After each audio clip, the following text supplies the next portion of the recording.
All right, everybody, we're going to go ahead and get started because we do have a pretty tight window that we're dealing with here today. Good afternoon, and we welcome you to the Ford Center in beautiful downtown Evansville and the 2022 NCAA Division II Elite Eight. I'm Jim Powers, and I'll be your moderator for today's press conferences. And boy, is it great to see everybody live and in person this year. So good to see that. We're glad everybody's here.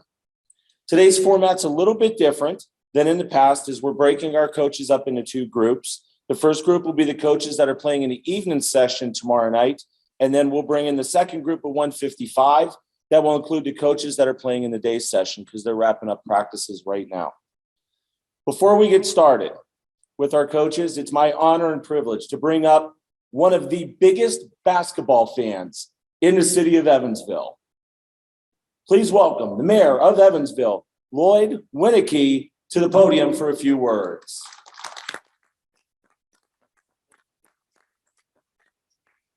Good afternoon. My job is really simple. To first congratulate the coaches on getting here, you and your colleagues that will appear just a little later. And our job is really simple as a city, and that's to make it a great experience for the student athletes who will come here. We extend a great thanks to the NCAA for entrusting us with the Elite Eight. We really pride ourselves in hosting great events. This is the 27th time our city has hosted the Elite Eight. It's the 5th time the Ford Center has played host, which really says that we know how to do it. We encourage everyone within listening range to buy a ticket. This is great basketball. I just did some quick math before I walked across the street. I think 220 wins between the teams that are competing. That's incredible. You're going to see great quality basketball. So thanks to the coaches, the teams, the student athletes, everyone participating in the NCAA. Encourage all of our residents to come out and watch great basketball. Have a great tournament. Thank you. Thank you. Thank you. Now let's hear from our coaches. Joining us here on our first set of interviews, it will be the head coach from Indiana, Pennsylvania, Joe Lombardi, the head coach from Hillsdale, John Tharp, the head coach from Augusta, Dip Mitris, and the head coach from Chico State, Greg Clink. We'll ask the coaches for an opening comment, and then we'll open the floor for questions. When asking your question, we'd like you to please state your name and your affiliation. And for our media that is joining us virtually, we're going to go ahead and we're going to let the folks here in person get their questions in. And then if we have time available, we'll go ahead and get to those questions virtually. Please use the chat box in the webinar to ask those questions. And once again, we only have 20 minutes with these guys, so let's let it rip.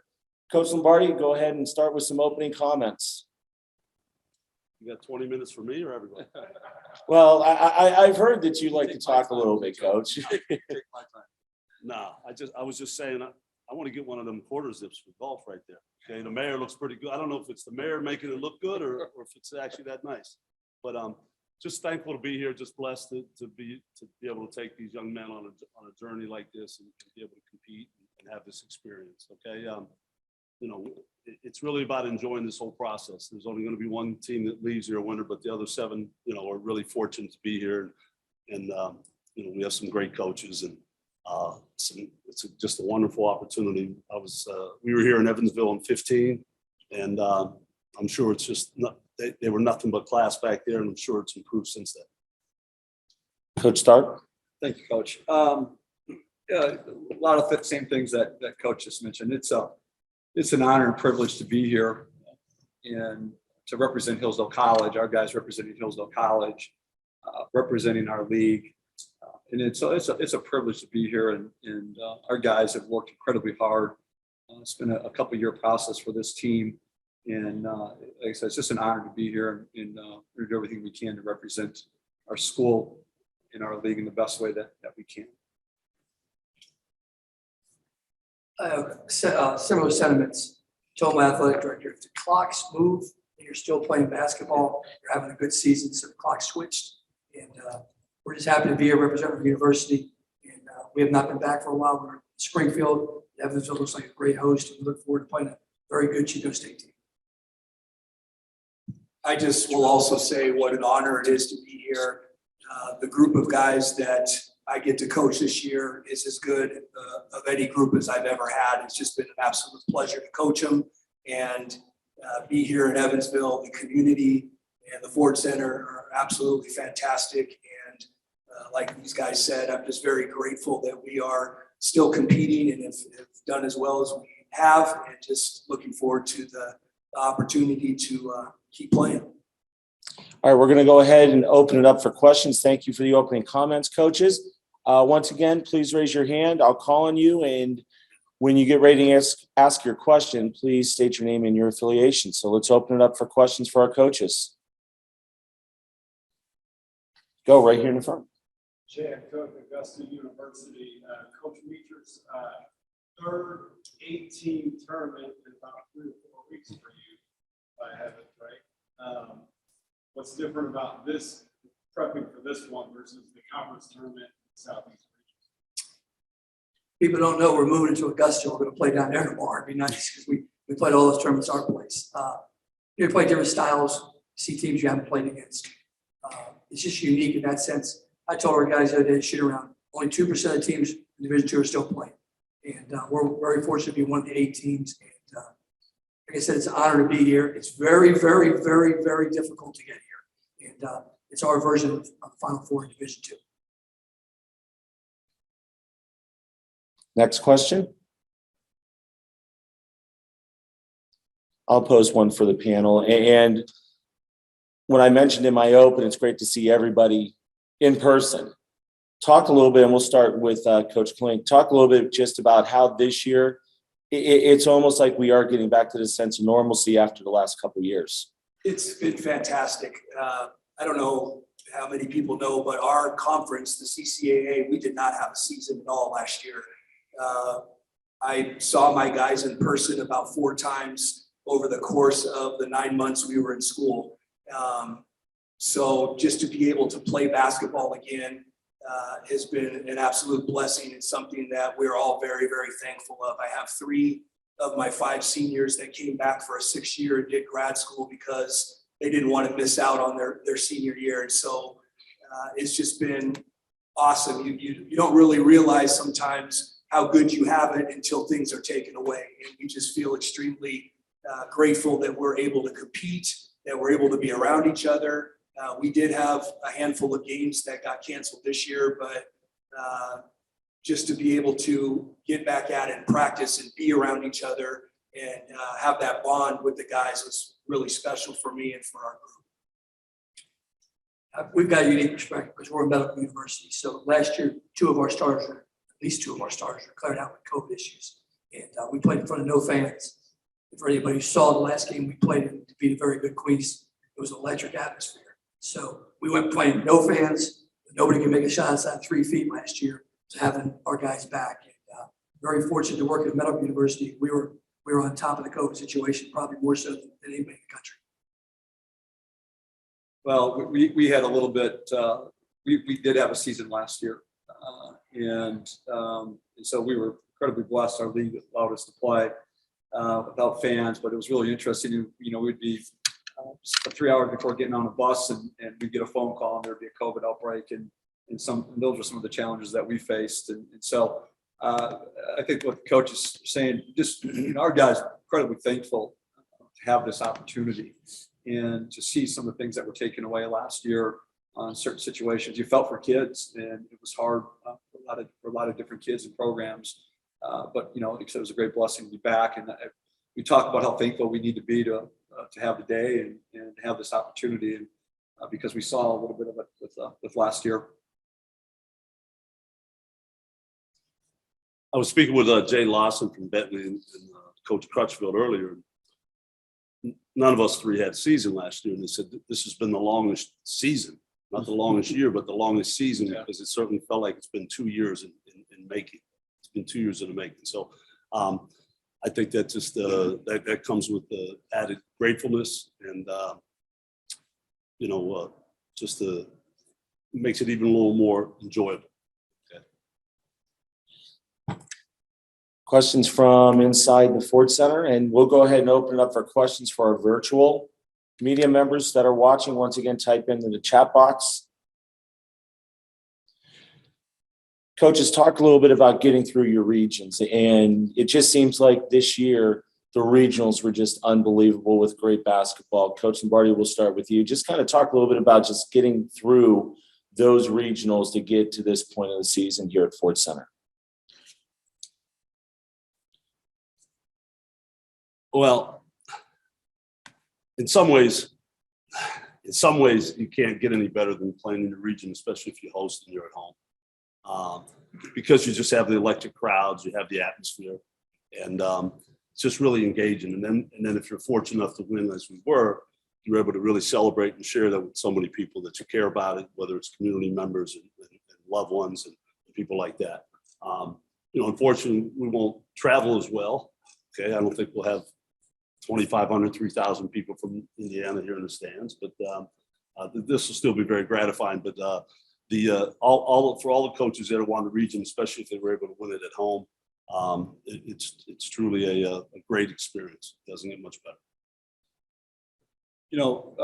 For us and for a lot of these teams that are here, we faced a team in our league in the first round. I think that's always difficult. Everybody knows your weaknesses and strengths. And then, we played a Ferris State team in the second round that beat us bad earlier in the season.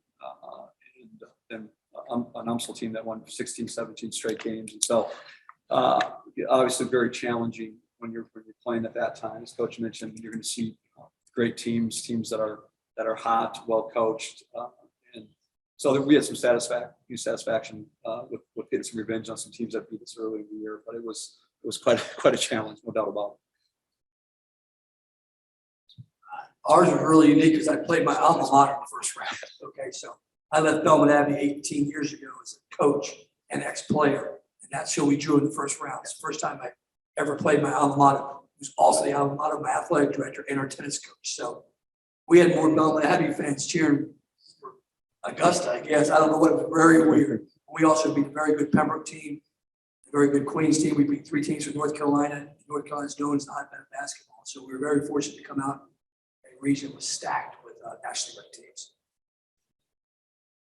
Our regional was unique in the fact that we had 4 of our conference teams in the region, but we only ended up playing 1 of them.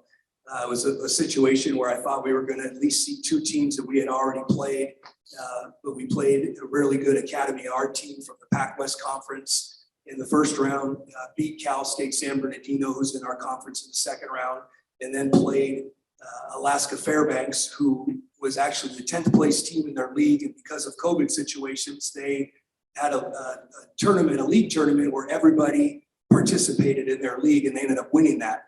So they were on a 7-game win streak and won their conference tournament. We played them in the championship and played well, and obviously won that. But it was enjoyable because we actually got to play a couple teams that we don't see twice a year. So we played well. The guys were extremely fired up, and it was extremely gratifying. We'll ask inside Ford Center. Any questions here from our media? Go ahead, over on the left. This is Luke Reed from Chico State, but I'm actually asking for a newspaper guy. He says he'll get from Jeff. Okay. Greg, you've been here twice in the Elite 8. What would you say you've learned from your experiences, and how's it prepared you for this year?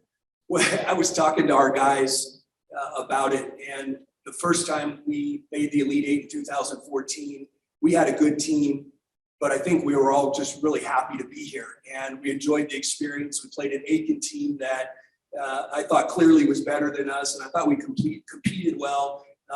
But what I told them is every team that we play in this, Elite 8 is elite. I mean, you have to play extremely well. Obviously, our first round opponent is extremely daunting.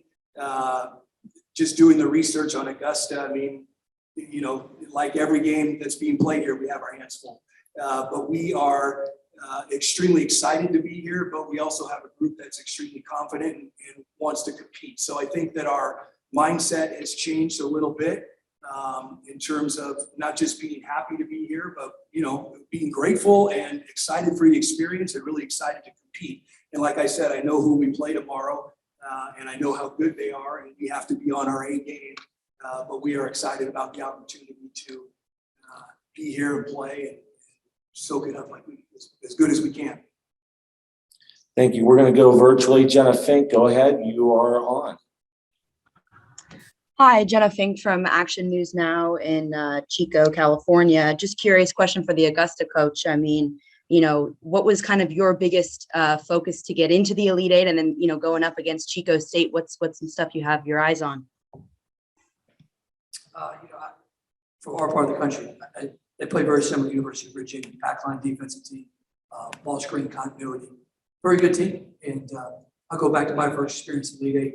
We were playing the first round of 12 o'clock game against Central Oklahoma. My AD was making reservations for us to fly home because we were down 7 with 45 seconds to go. He was over there making reservations. We bagged a few shots and we were able to win a couple of games after that. So Chico's very good. It's nice to play somebody in a different part of the country, to be honest with you. Our guys, most of our guys do not know where California is on the map, to be honest with you. It's way, way, way from Georgia. And I don't think we have a player on our team that's ever even gone farther than Mississippi. I wouldn't think.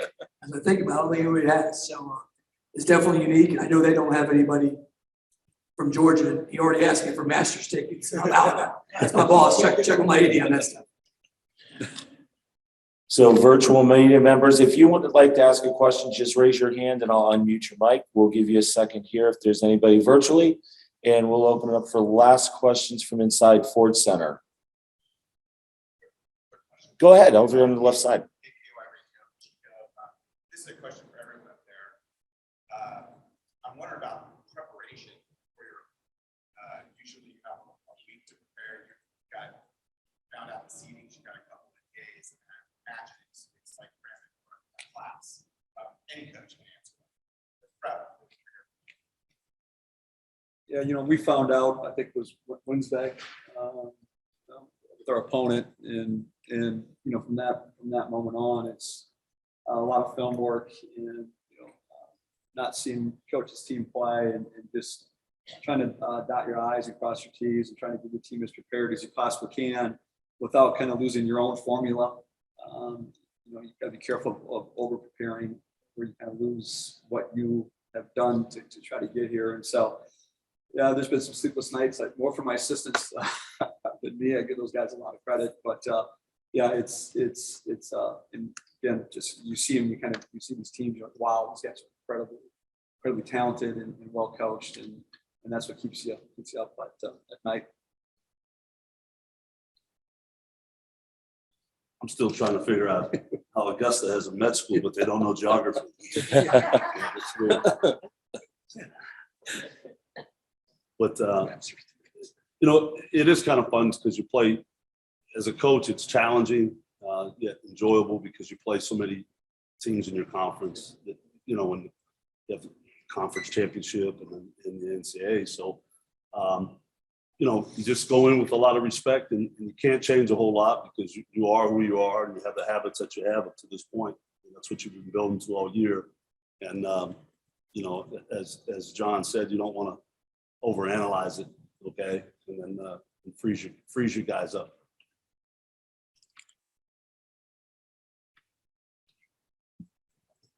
I don't think the way we prepare is any different in terms of how much film we watch and how we go about preparing the team to play. I will say we haven't had a lot of experience preparing against a 7'1" center that averages 18 and 8. So that's a little bit new for us. But our preparation in terms of how we go about it is very similar in terms of what we do and routines and all that. I mean, the preparation has changed through the years because kids can log on YouTube. Our guys are logging on YouTube watching Chico before I was. So, nowadays your film exchange is through the internet. It used to be, we were waiting on, I'm old, man, waiting on tapes and VCR. A couple of us are older up here. And it used to be you waiting on tapes to come in the mail on FedEx. But now you just hit a button and you start preparing. All right, we've got time for one more question. We're going to go virtually. Justin Couchit, go ahead. You are unmuted. Hey, Justin Cusho with the Chico Enterprise Record. Greg, over the last year, you've had to kind of scout virtually a little bit more in terms of recruiting, in terms of scouting other teams. Has that helped you when you're going to be going now and playing a team from across the country who you obviously have never been able to see in person? In terms of scouting, we don't do a lot of live scouting to begin with, outside of what we do in the preseason. So in terms of how we scout an opponent, it really doesn't change going into a tournament like this than what we normally do.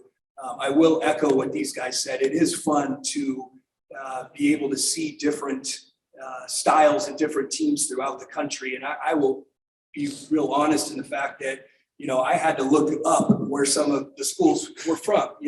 I think that we all have watched enough Division I basketball. When we hear a score or a team on ESPN, we kind of have an idea of where those schools are from. Well, Division II, it's a little bit different because of a lot of the names are not presented to you as frequently. So I had a lot of fun just going back. I went and read Dip's bio, was just so impressed with the career he's had, and then had an opportunity to sit with him for about a half hour today in the lobby and just talk about a lot of things outside of basketball, which was, and I did hit him with the Masters question to see if he'd ever played at Augusta National. But anyway, it's just cool to prepare for teams that you've never seen before and get to know coaches that you may never run into again. So it's fun, it's exciting, and yeah, we're just, I think we're all just having a blast just being here and getting to know each other and preparing.